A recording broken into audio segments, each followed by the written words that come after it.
In this video tutorial, I'll show you the steps to add a QR code to your email signature. You can start by clicking on this dashboard link or accessing the QR code integration in the Assets section. In this part, you must add a URL address to redirect the browser after the QR code reading. For example, you can add a landing page, links to promotional materials, or a YouTube video. For our example, I'll add the URL of a YouTube video.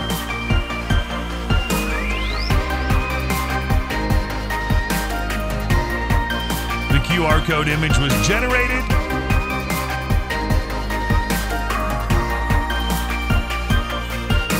Now comes the best part, adding the image to the email signature. Click on the Signature section and choose a signature to edit. For this example, I'll add the QR code image in this area, but you can add it anywhere in the signature.